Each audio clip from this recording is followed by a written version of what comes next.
Most men fear consequences. Some fear the law. Some fear God.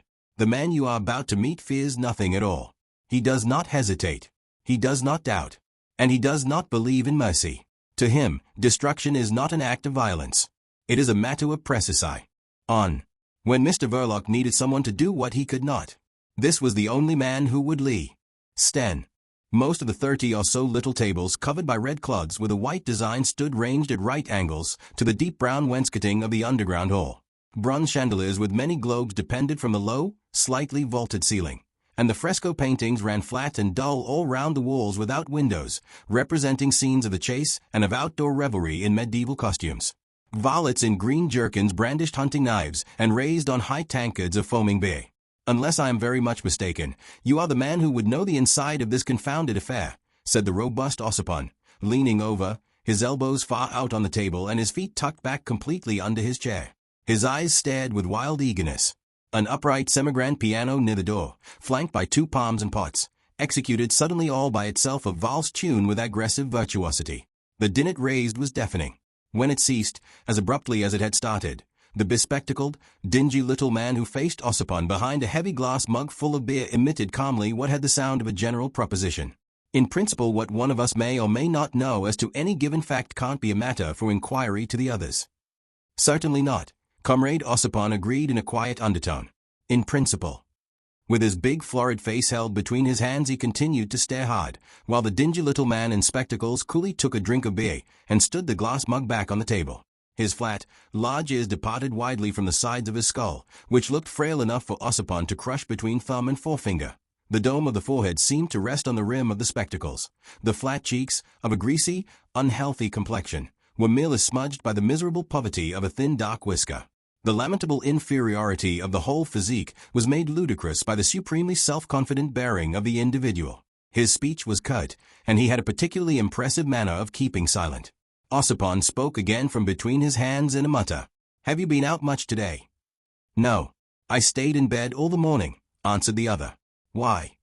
"Oh, nothing," said Ossipon, gazing earnestly and quivering inwardly with the desire to find out something, but obviously intimidated by the little man's overwhelming air of unconcern. When talking with this comrade, which happened but rarely, the big Ossipon suffered from a sense of moral and even physical insignificance. However, he ventured another question. "Did you walk down here?"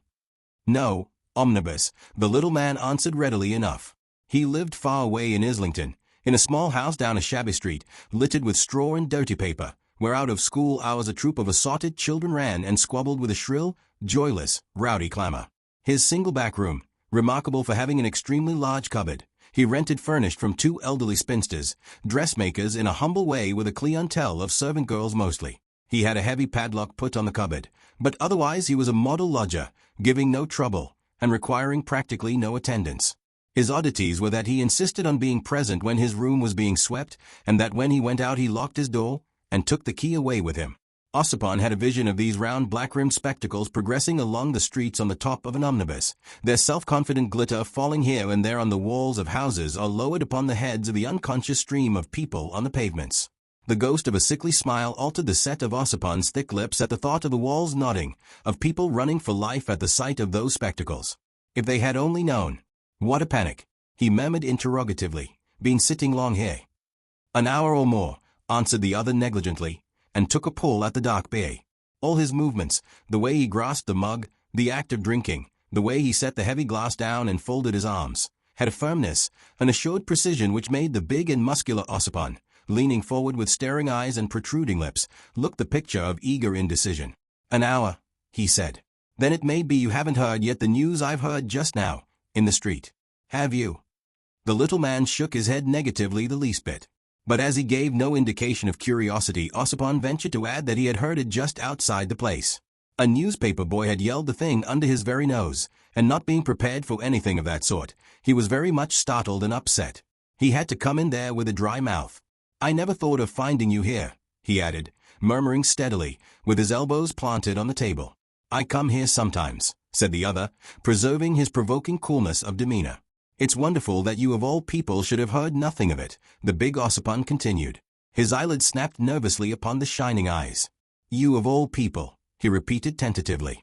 This obverse restraint argued an incredible and inexplicable timidity of the big fellow before the calm little man, who again lifted the glass mug, drank, and put it down with brusque and assured movements. And that was all. Ossipon, after waiting for something, word or sign, that did not come, made an effort to assume a sort of indifference. "Do you," he said, deadening his voice still more, "give your stuff to anybody who's up to asking you for it?" "My absolute rule is never to refuse anybody, as long as I have a pinch by me," answered the little man with decision. "That's a principle," commented Ossipon. "It's a principle. And you think it sound?" The large round spectacles, which gave a look of staring self-confidence to the sallow face, confronted Ossipon like sleepless, unwinking orbs flashing a cold fire. "Perfectly. Always. Under every circumstance. What could stop me? Why should I not? Why should I think twice about it?" Ossipon gasped, as it were, discreetly. "Do you mean to say you would hand it over to a tech if one came to ask you for your wares?" The other smiled faintly. "Let them come and try it on, and you will see," he said. "They know me, but I know also every one of them. They won't come near me, not they." His thin, livid lips snapped together firmly. Ossipon began to argue. "But they could send someone, rig a plant on you. Don't you see? Get the stuff from you in that way, and then arrest you with the proof in their hands." "Proof of what? Dealing in explosives without a license, perhaps?" This was meant for a contemptuous jeer, though the expression of the thin, sickly face remained unchanged, and the utterance was negligent. "I don't think there's one of them anxious to make that arrest. I don't think they could get one of them to apply for a warrant. I mean one of the best. Not one." "Why?" Ossipon asked. "Because they know very well I take care never to part with the last handful of my wares. I've it always by me." He touched the breast of his coat lightly. "In a thick glass flask," he added. "So I have been told," said Ossipon, with a shade of wonder in his voice. "But I didn't know if—" "They know," interrupted the little man crisply, leaning against the straight chair back, which rose higher than his fragile head. "I shall never be arrested. The game isn't good enough for any policeman of them all. To deal with a man like me you require sheer, naked, inglorious heroism." Again his lips closed with a self-confident snap.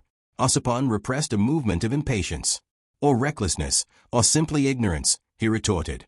"They've only to get somebody for the job who does not know you carry enough stuff in your pocket to blow yourself and everything within 60 yards of you to pieces."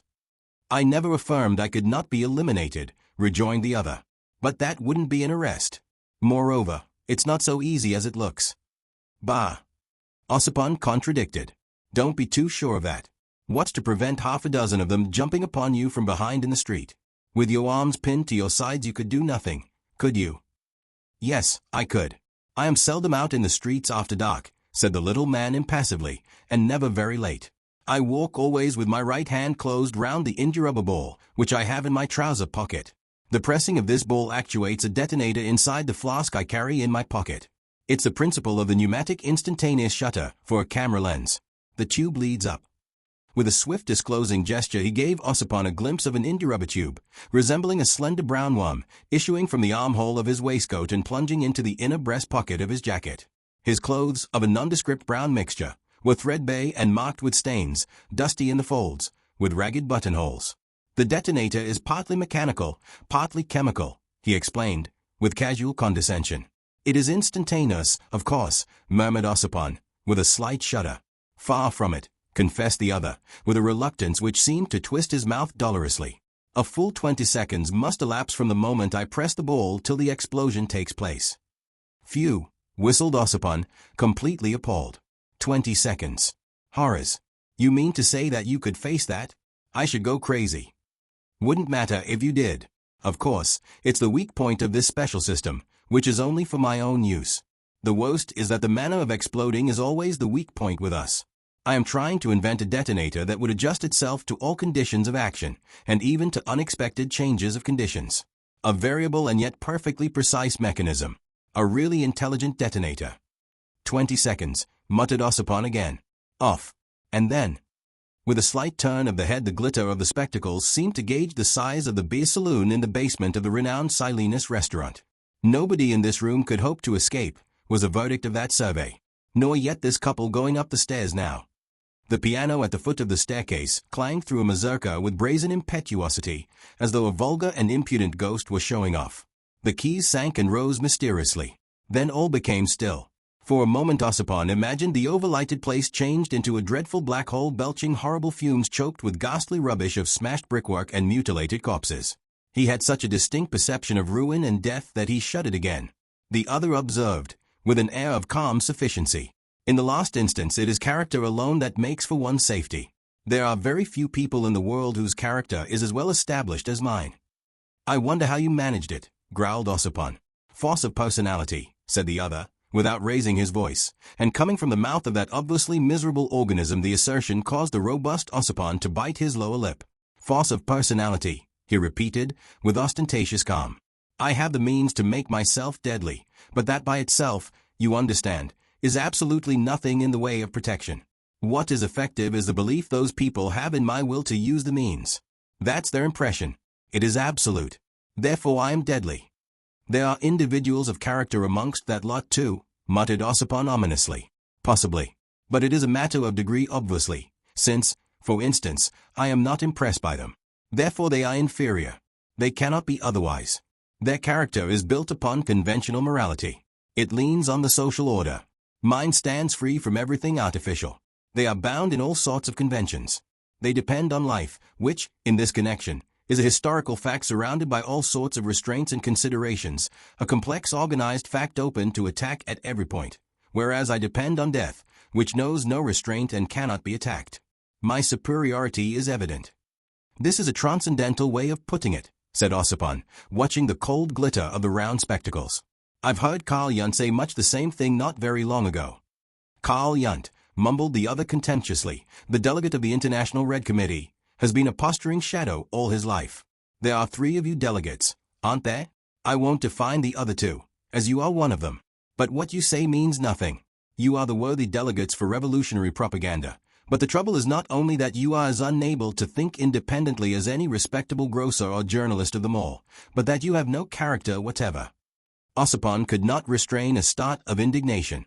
But what do you want from us? He exclaimed in a deadened voice. What is it you are after yourself? A perfect detonator, was the peremptory answer. What are you making that face for? You see, you can't even bear the mention of something conclusive. I am not making a face, growled the annoyed Ossipon bearishly. You revolutionists, the other continued, with leisurely self-confidence, are the slaves of the social convention, which is afraid of you, slaves of it as much as the very police that stands up in the defense of that convention. Clearly you are, since you want to revolutionize it. It governs your thought, of course, and your action too, and thus neither your thought nor your action can ever be conclusive. He paused, tranquil, with that air of close, endless silence, then almost immediately went on. You are not a bit better than the forces arrayed against you, than the police, for instance. The other day I came suddenly upon Chief Inspector Heat at the corner of Tottenham Court Road. He looked at me very steadily, but I did not look at him. Why should I give him more than a glance? He was thinking of many things, of his superiors, of his reputation, of the law courts, of his salary, of newspapers, of 100 things. But I was thinking of my perfect detonator only. He meant nothing to me.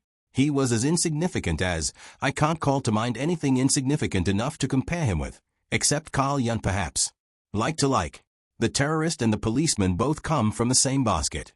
Revolution, legality, counter moves in the same game, forms of idleness at bottom identical. He plays his little game, so do you propagandists.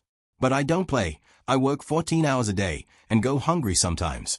My experiments cost money now and again, and then I must do without food for a day or 2. You're looking at my beer. Yes. I have had 2 glasses already, and shall have another presently. This is a little holiday, and I celebrate it alone. Why not? I've the grit to work alone, quite alone, absolutely alone. I've worked alone for years. Ossipon's face had turned dusky red.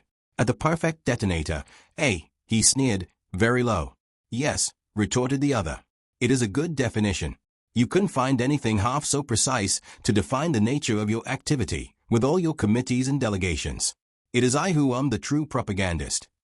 We won't discuss that point, said Ossipon, with an air of rising above personal considerations.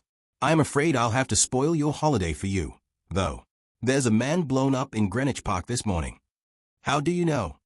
They have been yelling the news in the streets since 2 o'clock. I bought the paper, and just ran in here. Then I saw you sitting at this table. I've got it in my pocket now. He pulled the newspaper out.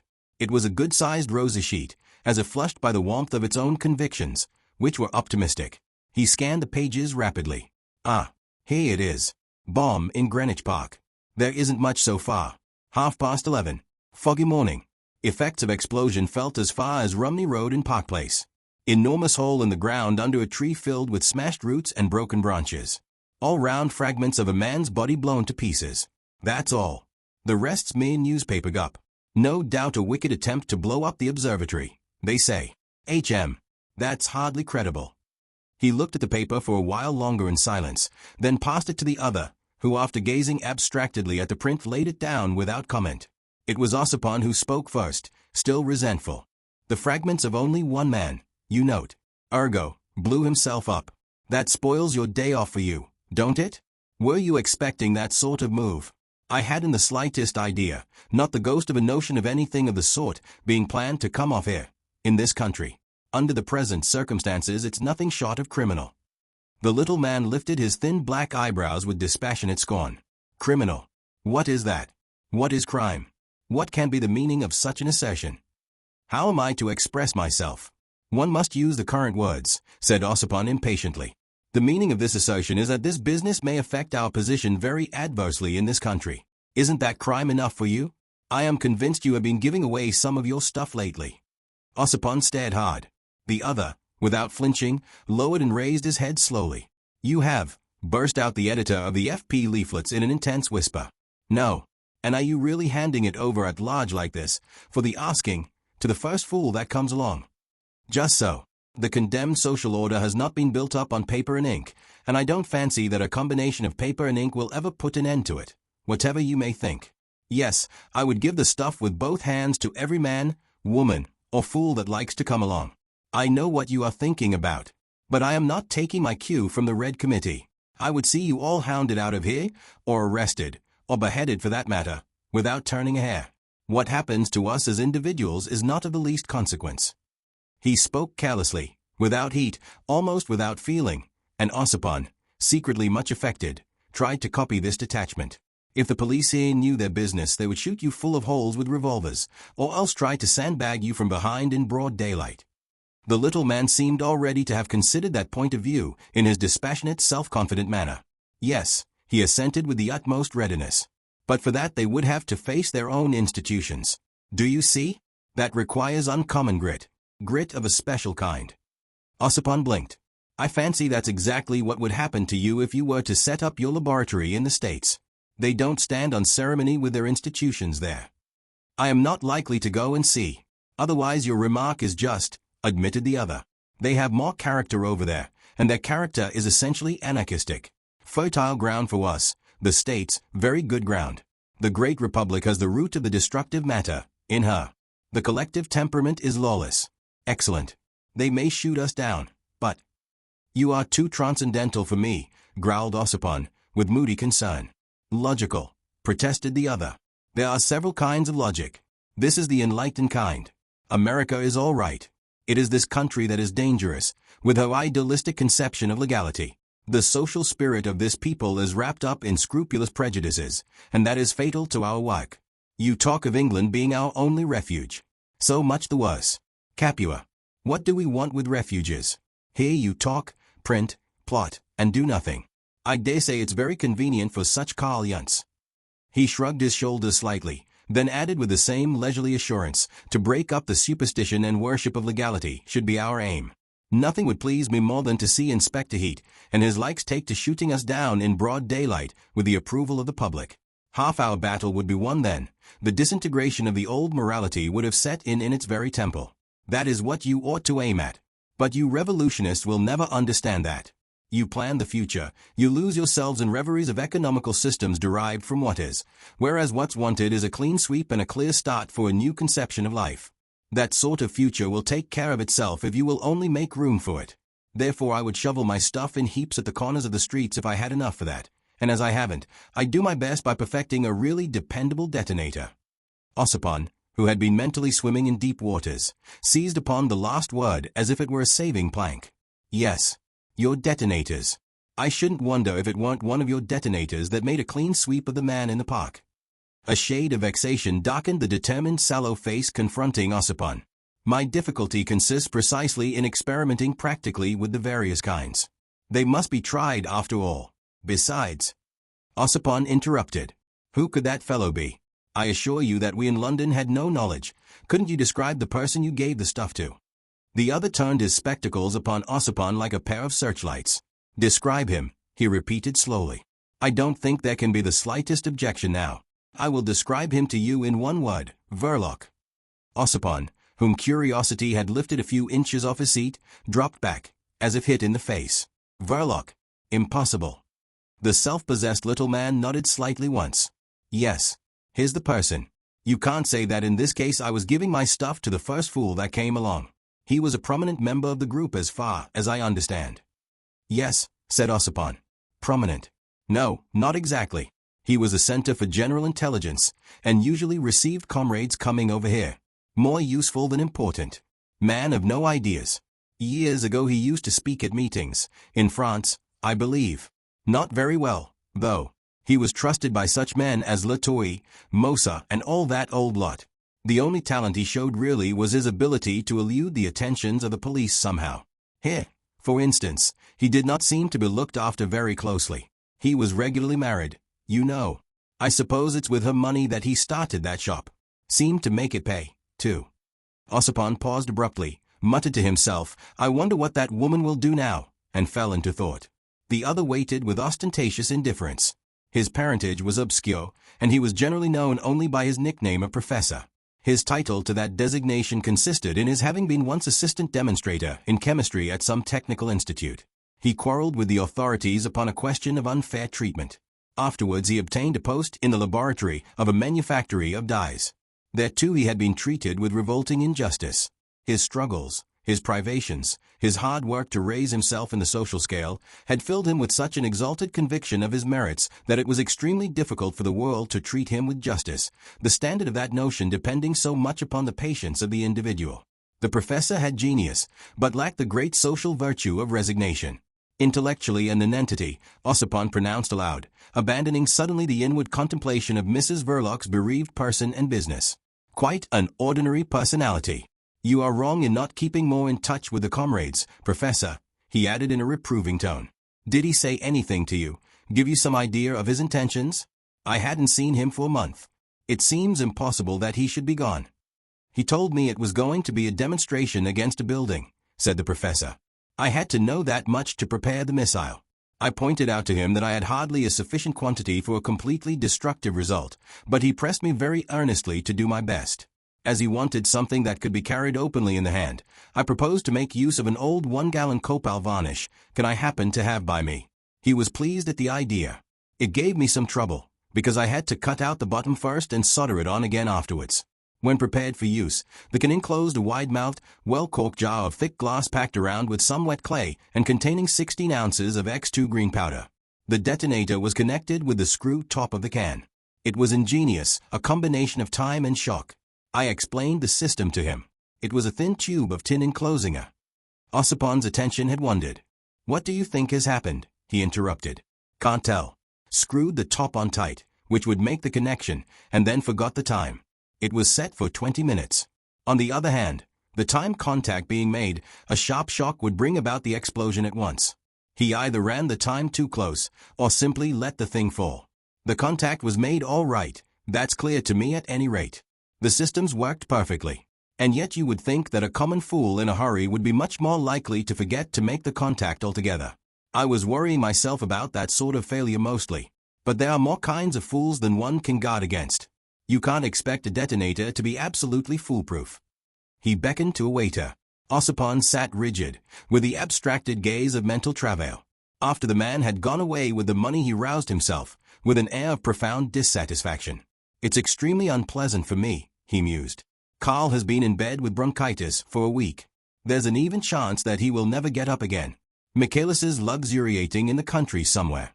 A fashionable publisher has offered him £500 for a book. It will be a ghastly failure. He has lost the habit of consecutive thinking in prison, you know. The professor on his feet, now buttoning his coat, looked about him with perfect indifference. What are you going to do? Asked Ossipon wearily.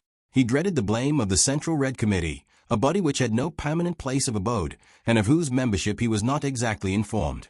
If this affair eventuated in the stoppage of the modest subsidy allotted to the publication of the FP pamphlets, then indeed he would have to regret Verloc's inexplicable folly.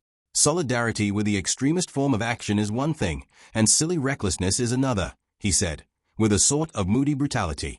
I don't know what came to Verloc. There's some mystery there. However, he's gone. You may take it as you like, but under the circumstances the only policy for the militant revolutionary group is to disclaim all connection with this damned freak of yours. How to make the disclaimer convincing enough is what bothers me. The little man on his feet, buttoned up and ready to go, was no taller than the seated Ossipon. He leveled his spectacles at the latter's face point blank. You might ask the police for a testimonial of good conduct. They know where every one of you slept last night. Perhaps if you asked them, they would consent to publish some sort of official statement. No doubt they are aware well enough that we had nothing to do with this, mumbled Ossipon bitterly. What they will say is another thing. He remained thoughtful, disregarding the short, owlish, shabby figure standing by his side. I must lay hands on Michaelis at once, and get him to speak from his heart at one of our gatherings. The public has a sort of sentimental regard for that fellow. His name is known, and I am in touch with a few reporters on the big dailies. What he would say would be utter bosh, but he has a turn of talk that makes it go down all the same. Like treacle, interjected the professor, rather low, keeping an impassive expression. The perplexed Ossipon went on communing with himself half-audibly, after the manner of a man reflecting in perfect solitude. Confounded ass. To leave such an imbecile business on my hands. And I don't even know if. He sat with compressed lips. The idea of going for news straight to the shop lacked charm. His notion was that Verloc's shop might have been turned already into a police trap. They will be bound to make some arrests, he thought, with something resembling virtuous indignation, for the even tenor of his revolutionary life was menaced by no fault of his. And yet unless he went there, he ran the risk of remaining in ignorance of what perhaps it would be very material for him to know. Then he reflected that, if the man in the park had been so very much blown to pieces as the evening papers said, he could not have been identified. And if so, the police could have no special reason for watching Verloc's shop more closely than any other place known to be frequented by marked anarchists. No more reason, in fact, than for watching the doors of the Silenus. There would be a lot of watching all round, no matter where he went. Still, I wonder what I had better do now, he muttered, taking counsel with himself. A rasping voice at his elbow said, with sedate scorn, "Fasten yourself upon the woman for all she's worth." After uttering these words, the professor walked away from the table. Ossipon, whom that piece of insight had taken unawares, gave one ineffectual start, and remained still, with a helpless gaze, as though nailed fast to the seat of his chair. The lonely piano, without as much as a music stool to help it, struck a few chords courageously, and beginning a selection of national airs, played him out at last to the tune of Blue Bells of Scotland.